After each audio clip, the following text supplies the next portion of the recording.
Bom, vamos dar início então à aula de organelas citoplasmáticas do pré-colune. Eu me chamo Thalia e eu sou graduanda em Ciências Biológicas pela UFV. Então, primeiramente, quando a gente fala de organelas citoplasmáticas, a gente tem que saber que existem dois tipos, as membranosas e as não membranosas. As membranosas são organelas que são revestidas por uma membrana lipoproteica, como o retículo endoplasmático, as mitocôndrias, o complexo de Golgi, os lisossomos, os peroxissomos, os cloroplastos e os vacúolos. E as que não possuem essa membrana são os ribossomos e os centríolos. Vamos começar então pelos ribossomos. Eles são organelas que estão presentes em todos os seres vivos e não possuem membrana, como a gente falou anteriormente. E eles são grãos formados por RNA e proteínas. Eles são formados por uma subunidade maior e uma subunidade menor, só de curiosidade. E nas células eucarióticas, eles podem aparecer livres no citoplasma ou aderidos à membrana do retículo endoplasmático rugoso, como mostra essa imagem aqui, do retículo endoplasmático rugoso repleto de ribossomos aderidos.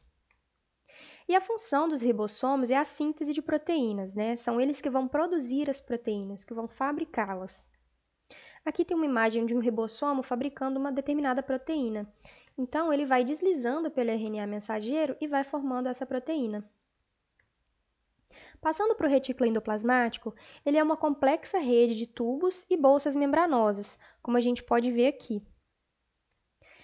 E ele se comunica com a membrana plasmática, então ele vai aumentar consideravelmente a superfície de contato entre a célula e o meio externo, e assim vai facilitar a entrada e a saída de substâncias.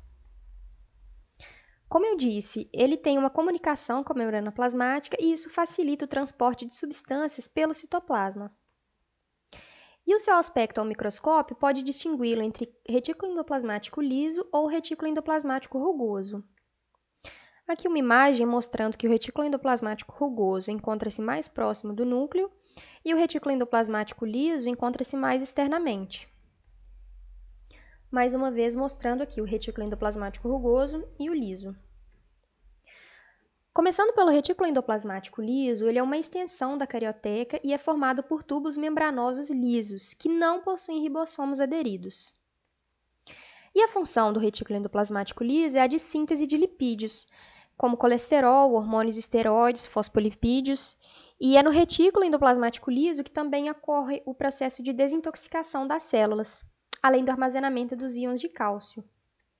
Uma curiosidade desse processo de desintoxicação que o retículo endoplasmático liso realiza é nas células hepáticas, nas células do fígado, que vão eliminar parte do álcool de medicamentos ou de outras substâncias que podem ser nocivas para o nosso organismo. Uma maneira de gravar a função do retículo endoplasmático liso é pelo seguinte, a inicial L de liso com L de lipídios. Então, eu gravo assim, retículo endoplasmático liso, síntese de lipídios é a sua função, ok? Aqui uma imagem dele, vocês podem reparar que eles não têm ribossomos aderidos, diferente do retículo endoplasmático rugoso.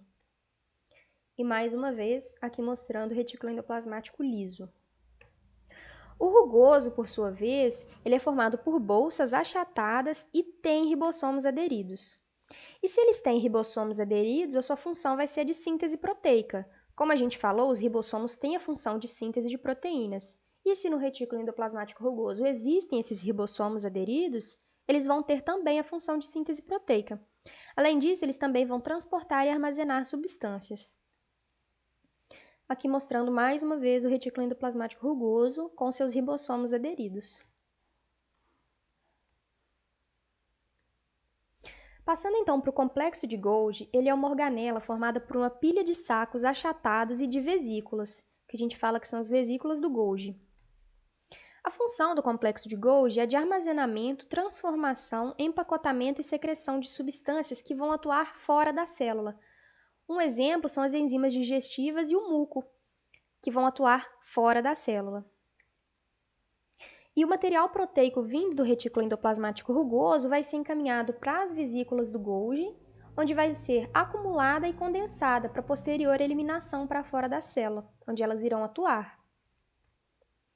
Uma função do complexo de Golgi também é na síntese de glicídios. Aqui mostrando as vesículas transportadoras do Golgi, as cisternas do Golgi, e aqui essas vesículas indo para fora da célula, onde elas irão atuar. E aqui em amarelo, o complexo de Golgi. Os lisossomos são organelas que vão realizar a digestão intracelular. Uma maneira de gravar é que a palavra lise significa quebra ou destruição.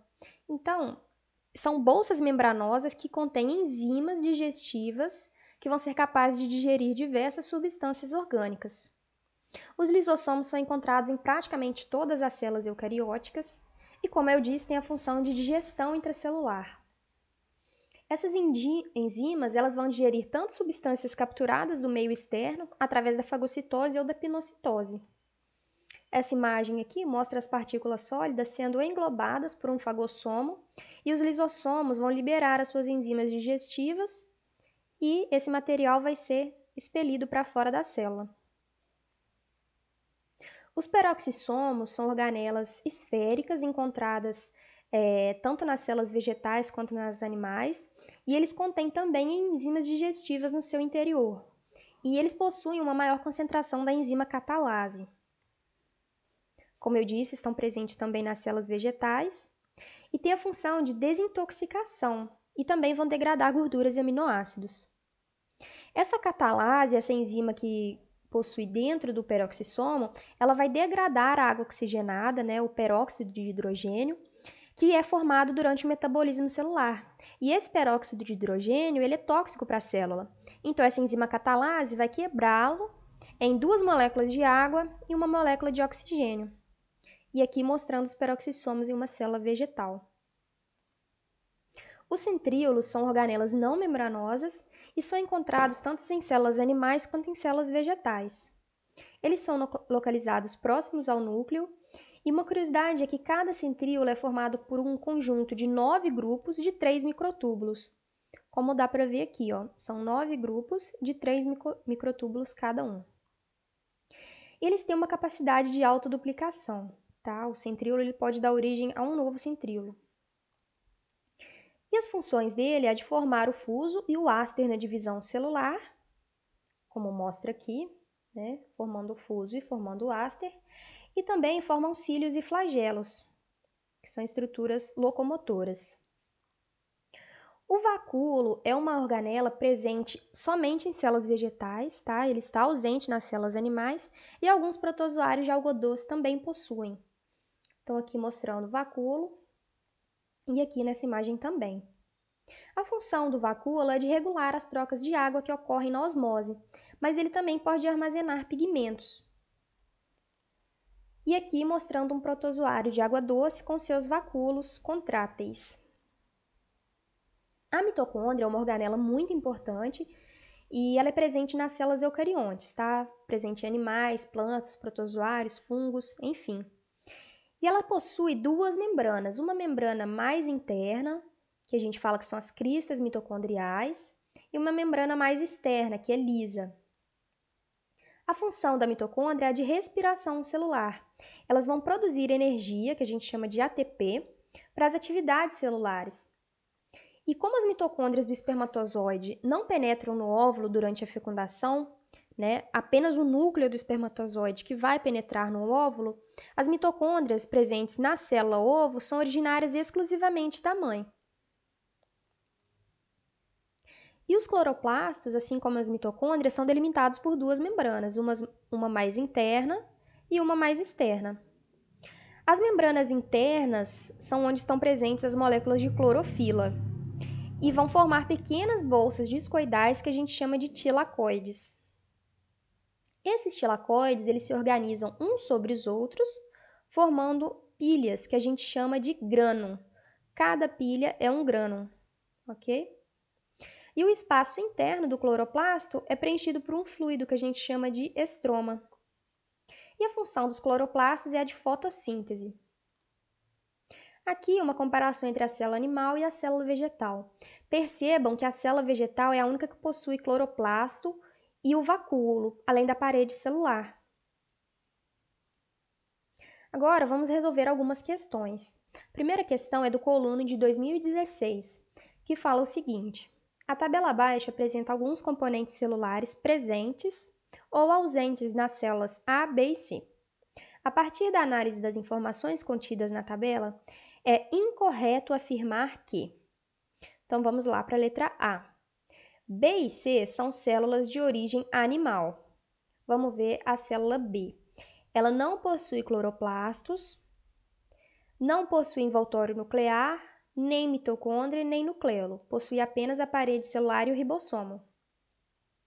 Célula C não possui cloroplasto, não possui parede celular, mas possui as demais organelas. A é uma célula de origem vegetal. Vamos ver? Tem cloroplasto. Então, realmente, é uma célula de origem vegetal, a letra A, a célula A. Mas B e C não são de origem animal. Vamos ver a B de novo. A B não possui envoltório nuclear. O que é o envoltório nuclear? É a carioteca que a gente fala. Então, as células de origem animal são eucarióticas, têm envoltório nuclear. Se B não possui esse envoltório, essa carioteca, a gente sabe então que não é uma célula de origem animal, é uma célula procariótica. Então, essa alternativa vai estar errada, mas vamos olhar as outras, por que não são. B é uma célula bacteriana. Realmente, eu acabei de falar, né? Que não é uma célula eucariótica, não é uma célula animal, porque não possui envoltório nuclear. Então, ela é uma célula procariótica, uma célula bacteriana. Tá certa essa afirmativa B.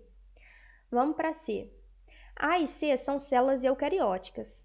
Mais uma vez, para ser célula eucariótica, tem que ter carioteca, tem que ter o envoltório nuclear. Se A e C possuem esse envoltório, então realmente são células eucarióticas. E a letra D? A é uma célula autotrófica e B uma célula procariótica. A gente já viu que realmente a célula B é uma célula procariótica, uma célula bacteriana. E vamos ver se a célula A é uma célula autotrófica. Olha só, ela tem cloroplastos, então a gente sabe que é uma célula vegetal. E realmente, células vegetais são autotróficas.